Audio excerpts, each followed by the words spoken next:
देखिए, निश्चित तौर से ये बौखलाए हैं, परेशान हैं और ये घबराहट का नतीजा है कि ये आ, आ, अपनी कार्य समिति करना और तमाम वो तो हर दल करता है, पर जो जिस तरीके से ये परेशान है और जिस स्थान पे इन्होंने किया, राम मनोहर लोहिया विधि विश्वविद्यालय, अब शिक्षण संस्थाओं को भी राजनीतिकरण कर रहे हैं। ये पूरी तरीके से आप ये सोच सकते हैं कि शिक्षण संस्थाएं, चाहे बनारस में भारतीय हमारे काशी हिंदू विश्वविद्यालय है, वहां भी भारतीय जनता पार्टी का कार्यक्रम मोदी की कंस्टिट्यूंसी में हो रहा है। काशी विद्यापीठ, अभी वहां पर इन्होंने श्यामा प्रसाद मुखर्जी का जयंती मनाया, अभी मनाया, जन्म दिवस मनाया। आप कार्य समिति भी राम मनोहर लोहिया विधि विश्वविद्यालय मना रहे हैं, क्या है?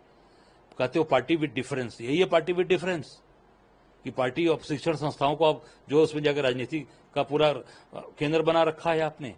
तो निश्चित तौर से ये पूरी तरह से घबराहट है, परेशान है और इनको अब आप जनता, प्रदेश की जनता इनको पूरी तरीके से नकार चुकी है। आपने उसका परिणाम देखा और उसी का परिणाम है कि दिन प्रतिदिन ये गिरते जा रहे हैं और जनता इनको नापसंद कर रही है। सर, लोकसभा चुनाव के बाद देखा जा रहा है कि बीजेपी के कुछ बड़े नेता, विधायक और पूर्व मंत्रियों के बगावती तेवर देखे जा रहे हैं। एक विधायक का वीडियो सामने आया, वो कह रहे हैं कि उत्तर प्रदेश में बीजेपी की स्थिति ठीक नहीं है, ऐसा रहा तो 2027 में बीजेपी साफ हो जाएगी, इसमें केंद्र नेतृत्व को फैसले लेने चाहिए। वहीं पूर्व मंत्री मोती सिंह का भी एक वीडियो सामने आया जिसमें वो कह रहे हैं कि 42 साल की राजनीति में मैंने इतना बड़ा भ्रष्टाचार थानों और तहसीलों में नहीं देखा। इसको आप कैसे देख रहे हैं? नहीं, अभी तो उनके वर्तमान मंत्री का भी आज एक बयान आ गया, संजय निषाद ने भी बोला है, आज संजय निषाद जी ने भी बोला है, सरकार को कटघरे में खड़ा किया है। ये पूरी तरीके से चुनाव हारने के बाद अब ये परेशान हो चुके हैं कि आगे हमारा भविष्य खत्म है, कुछ नहीं है इनके पास। क्यों? क्योंकि जनता से जो वादे किए थे, जो जनता से इन्होंने कहा था, उस पर कुछ नहीं किया, उल्टे काम कर रहे हैं। नौकरी की बात कही थी आपने, सुचिता की बात कही थी, कानून व्यवस्था, सब तो ध्वस्त होता जा रहा है, कुछ है ही बचा ही नहीं है। नौकरी में रोज आप देखो, जो भी पेपर कराते हैं, जितने पेपर इन्होंने कराए सबके पेपर लीक हुए। सिपाही भर्ती, आरओ, एआरओ, नीट से लेकर जितने भी हुए सब के सब लीक हुए हैं। और यूपी पुलिस में गुजरात से के लोगों को शामिल किया गया है, गुजरात के लोगों ने यूपी पुलिस के एग्जाम्स कराए हैं और वो भाग भी गया विदेश। वो ब्लैक लिस्टेड था, उसकी कंपनी को वो दूसरी कंपनी बनाकर उसने काम लिया, विनीत आर्या, वो विदेश भाग गया। मैं समझता हूं कि ये पूरी तरीके से फेल हो चुके हैं और अपने फेलिवर को छुपाने के लिए तमाम तरीके से हथकंडे अपना रहे हैं। सर, कांग्रेस के बारे में वो जानते नहीं। कांग्रेस एक पारिवारिक भाव वाली पार्टी है, अपनत्व की पार्टी है, सबको साथ लेकर चलती है। अगर कोई कमजोर भी पड़ता है या अगर पार्टी उसके थोड़े से मैं समझता हूं कि थोड़ी सी अगर वो आगे पीछे भी सोचता है तो कांग्रेस उसको हमेशा आगे हाथ, एक बड़े भाई की तरह हाथ पकड़कर आगे लेकर चलती है, उसको रास्ता दिखाती है। कांग्रेस ने कभी इस तरह का काम नहीं किया है। भारतीय जनता पार्टी की ये फितरत है कि हमेशा तोड़ो जोड़ो। और जब से ये गुजरात के लोग आए हैं, आप देख सकते हो उठा के, हर जगह सरकारें तोड़ जोड़कर बनाई है। और जो सबसे पुराना इनका सहयोगी दल था, शिवसेना, सबसे पहले से था, उसको इन्होंने असली नकली कर दिया, असली को नकली बना दिया और नकली को असली बना दिया। ये इनसे चौधरी से पूछिए, ये भारतीय जनता पार्टी का काम है।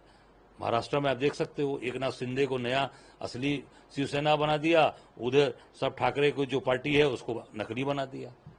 असली नकली, नकली को असली, असली को नकली, ये भारतीय जनता पार्टी का काम है, कांग्रेस का काम नहीं। कांग्रेस तो एक भाईचारे की पार्टी है और निश्चित तौर से अखिलेश जी के साथ हमारे मजबूत रिश्ते जो बने हैं वो मजबूती से आगे भी बने रहेंगे।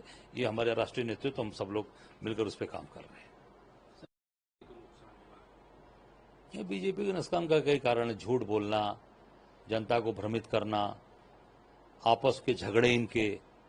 क्या आम जनता नहीं जानती है कि संगठन में, सरकार में झगड़े हो रहे हैं? डिप्टी सीएम से इनकी नहीं पड़ती, आपस में झगड़े, ये हर व्यक्ति जानता है। आत्मविश्वास नहीं था, ये पूरी तरीके से आपस में झगड़े के कारण से ये गए हैं और नीचे दिन प्रतिदिन जा रहे हैं, क्योंकि इनकी स्थिति खराब होती जा रही है। आम जनता इनको नापसंद कर रही है, आम जनता में इनकी साख गिरती जा रही है। सर, भारी बरसात के कारण मैं कल गया था लखीमपुर खीरी में, एलंज गांव पड़ता है, वो पूरा जंगल के बीच से रास्ता है और 22-23 किलोमीटर तो कच्चा रास्ता है, दो जंगल क्रॉस करके गए हम लोग। जहां पर जंगली जानवरों कल जंगली जानवर भी कई मिले हम लोगों को। 2 घंटे तो मोबाइल में टावर ही नहीं था मेरे। और ऐसी जगह पर हम गए हैं, मतलब पूरा कच्चा रास्ता, और उस परिवार वहां अभी न बिजली की व्यवस्था है, वहां ना वहां पे स्कूल है, ना अस्पताल है, 22-24 फुट कुछ है ही नहीं दूर दूर तक। आप समझ सकते हो कि वो भाई अपनी बहन को 5 किलोमीटर कंधे पर लाद कर लेकर गया। पूरा बाढ़ से डूबा एरिया, कटान है, वो पूरा कट गया है, मेन रास्ता पानी से डूबा, हम लोग जंगल के रास्ते से गए थे। तो समझ सकते हैं कि सरकार कोई ध्यान नहीं दे रही है। सरकार केवल फोटो खिंचवाने में मस्त है और केवल अपनी जो है मार्केटिंग कर रही है। सर, प्रधानमंत्री देखिए, मोदी जी का अब ग्राफ गिरता जा रहा है।